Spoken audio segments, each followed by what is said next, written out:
بسم اللہ الرحمن الرحیم۔ سب سے زیادہ طاقتور چیز۔ حضرت سیدنا انس رضی اللہ تعالیٰ عنہ سے روایت ہے کہ رسول کریم صلی اللہ علیہ وآلہ وسلم نے فرمایا، جب اللہ عز و جل نے زمین کو پیدا فرمایا تو وہ کانپنے لگی، تو اللہ عز و جل نے پہاڑوں کو پیدا فرما کر انہیں زمین میں گاڑ دیا تو وہ ساکن ہو گئی۔ یہ دیکھ کر فرشتوں کو پہاڑوں کی طاقت پر تعجب ہوا اور انہوں نے عرض کی، اے اللہ رب العزت، کیا تو نے پہاڑوں سے زیادہ طاقتور کوئی چیز پیدا فرمائی؟ اللہ عز و جل نے فرمایا، ہاں وہ لوہا ہے۔ پھر فرشتوں نے عرض کی، کیا لوہے سے طاقتور چیز بھی پیدا فرمائی ہے؟ فرمایا، ہاں وہ آگ ہے۔ پھر فرشتوں نے عرض کی، آگ سے بھی طاقتور چیز پیدا فرمائی ہے؟ فرمایا، ہاں وہ پانی ہے۔ پھر فرشتوں نے عرض کی، کیا پانی سے طاقتور چیز بھی پیدا فرمائی ہے؟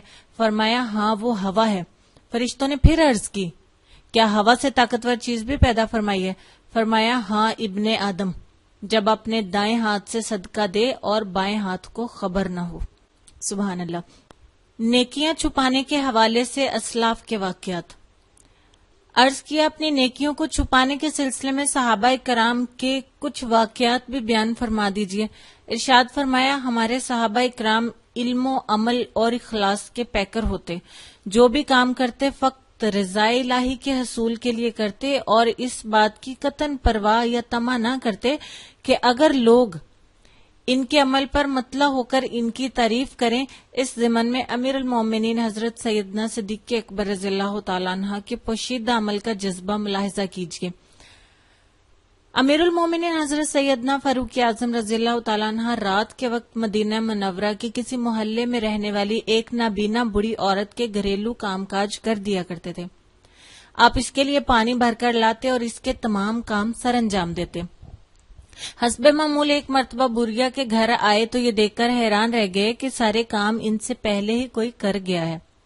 بہرحال دوسرے دن تھوڑا جلدی آئے تو بھی وہی صورتحال تھی کہ سب کام پہلے ہی ہو چکے تھے۔ جب 2-3 دن ایسا ہوا تو آپ رضی اللہ تعالیٰ عنہ کو بہت تشویش ہوئی کہ ایسا کون ہے جو مجھ سے نیکیوں میں سبقت لے جاتا ہے۔ ایک دن آپ دن ہی میں آ کر کہیں چھپ گئے۔ جب رات ہوئی تو دیکھا کہ خلیفہ وقت امیر المومنین حضرت سیدنا ابو بکر صدیق رضی اللہ تعالیٰ عنہ تشریف لائے اور اس نابینا بڑھیا کے سارے کام کر دیے۔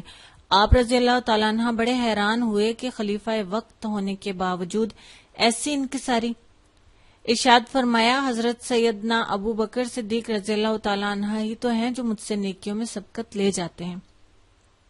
تو آپ نے دیکھا، اپنے امیر المومنین حضرت سیدنا صدیق اکبر رضی اللہ تعالیٰ عنہ باوجود خلیفہ وقت ہونے کے اس نابینا بڑھیا کے گھر کے کام کاج خود اپنے مبارک ہاتھوں سے سر انجام دیتے، اور یہ بھی معلوم ہوا کہ امیر المومنین حضرت سیدنا صدیق اکبر رضی اللہ تعالیٰ عنہ قطعاً اس بات کو پسند نہ فرماتے کہ کوئی دوسرا ان کے عمل سے باخبر ہو کر ان کی تعریف کرے، جبھی تو رات کے اندھیرے میں پوشیدہ طور پر اس بڑھیا کے گھر کا کام کاج کر دیا کرتے تھے۔ صحابہ اکرام کی طرح ہمارے بزرگان دین بھی اپنے اعمال کو پوشیدہ رکھتے، اگر کسی کے ساتھ احسان و بھلائی کرتے تو لوگوں کے سامنے ظاہر نہ فرماتے، یہاں تک کہ جس کے ساتھ احسان و بھلائی کرتے خود اسے بھی معلوم نہ ہوتا کہ یہ کام کس نے کیا ہے، چنانچہ جب تک زندہ رہے نیک عمل پوشیدہ رہا۔ بند کمرے میں چھپ کر عبادت۔ حضرت سیدنا ابو عبداللہ بن قاسم رحمۃ اللہ فرماتے ہیں، میں 20 برس سے زیادہ عرصہ حضرت سیدنا ابو الحسن محمد بن اسلم کی صحبت میں رہا، مگر جمعۃ المبارک کے علاوہ کبھی آپ رحمۃ اللہ کو 2 رکعت نفل پڑھتے بھی نہ دیکھ سکا۔ آپ رحمۃ اللہ ریاکاری کے خوف سے ایک بار فرمانے لگے، اگر میرا بس چلے تو میں کرامن کاتبین یعنی اعمال لکھنے والے دونوں بزرگ فرشتوں سے بھی چھپ کر عبادت کروں۔